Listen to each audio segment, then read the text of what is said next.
အင်္ဂလိပ်စာကိုစားလေ့လာတော့မယ်ဆိုရင်ဒီအချက်၅ချက်ကိုသိထားသင့်ပါတယ်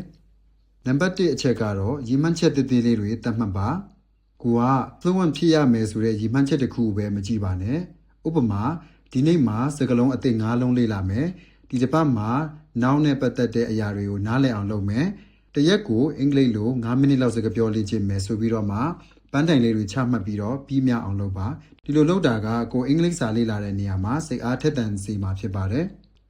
နံပါတ်2အချက်အနေနဲ့ကတော့ vocabulary တွေအမြဲစုဆောင်းပါဗီဒီယိုကြည့်နေရင်းနဲ့ပဲဖြစ်ဖြစ်အင်္ဂလိပ်သချင်းတွေနားထောင်နေရင်းနဲ့ပဲဖြစ်ဖြစ်ကိုမသိတဲ့စကားလုံးတွေတွေ့တာနဲ့ခြာရည်ပါပြီးရင်အဲ့ဒီ vocabulary ရဲ့အတိတ်ပဲဥပမာ sentence တွေကိုပါတခါတည်းမှတ်ပြီးတော့လေ့လာထားဖို့လိုတယ် flashcards လေးတွေသုံးပြီးတော့လည်းပဲကိုအားတဲ့အချိန်မှာပြန်ကြည့်ပါနံပါတ်3အချက်အနေနဲ့ကတော့ listening နဲ့ reading ကိုနေ့စဉ်လုပ်ဖို့လိုပါတယ်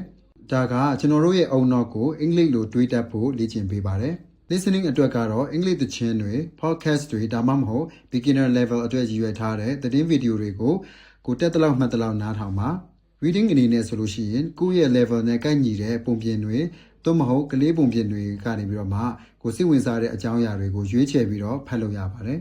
နံပါတ်4အချက်အနေနဲ့ကတော့စကားပြောဖို့မကြောက်ပါနဲ့မှားမှာကိုကြောက်ရင်ဘလို့မှတိုးတက်လာမှာမဟုတ်ဘူးအရေးကြီးတာလေ့ကျင့်ဖို့ပါပဲဘလို့လေ့ကျင့်မလဲဆိုလို့ရှိရင်ကိုယ့်ဘာသာကိုစကားပြောလေ့ကျင့်တာမျိုးလုပ်လို့ရတယ်မှန်ရှိမှရက်ပြီးတော့မှကိုယ့်ရဲ့တနိဒာအကြောင်းတွေကိုအင်္ဂလိပ်လိုနေ့စဉ်ပြောကြည့်ပါနောက်တစ်ခုအနေနဲ့ကတော့လေ့ကျင့်ဖော်ရှာပါလေ့ကျင့်ဖော်ဆိုတဲ့နေရာမှာကိုယ်နဲ့အင်္ဂလိပ်စာအတူတူလေ့လာနေတဲ့ partner တစ်ယောက်နဲ့နေ့တိုင်းစကားပြောလေ့ကျင့်ပါနံပါတ်5အချက်အနေနဲ့ကတော့ပြောစရာကောင်းတဲ့နည်းလမ်းတွေနဲ့သင်ယူပါကိုချိုင်းနှစ်တဲ့ရုပ်ရှင်ဇာတ်လမ်းတွဲတွေဒါမှမဟုတ် series တွေကိုအင်္ဂလိပ်လိုဗာတန်းထုတ်ပြီးတော့ကြည့်ပါကိုစိတ်ဝင်စားတဲ့အားကစားတွေအမှုပညာတွေနဲ့ပတ်သက်တဲ့အကြောင်းအရာတွေကိုလည်းပဲအင်္ဂလိပ်လိုရှာဖွေဖတ်ရှုပြီးတော့နားထောင်လို့ရပါတယ်ဆိုတော့ဒီအချက်5ချက်ကအင်္ဂလိပ်စာကိုခုမှစလေ့လာမဲ့သူတွေအတွက်အထောက်အကူဖြစ်လိမ့်မယ်လို့ယုံကြည်ပါတယ်အရေးကြီးဆုံးကတော့နေ့စဉ်မှန်မှန်လေ့ကျင့်ပြီးတော့မှစိတ်ရှည်ဖို့ပါပဲကိုယ့်ရဲ့အင်္ဂလိပ်စာလေ့လာမှုအတွေ့အကြုံကိုလည်းပဲ comment မှာမျှဝေပေးခဲ့ဖို့ဖိတ်ခေါ်ပါတယ်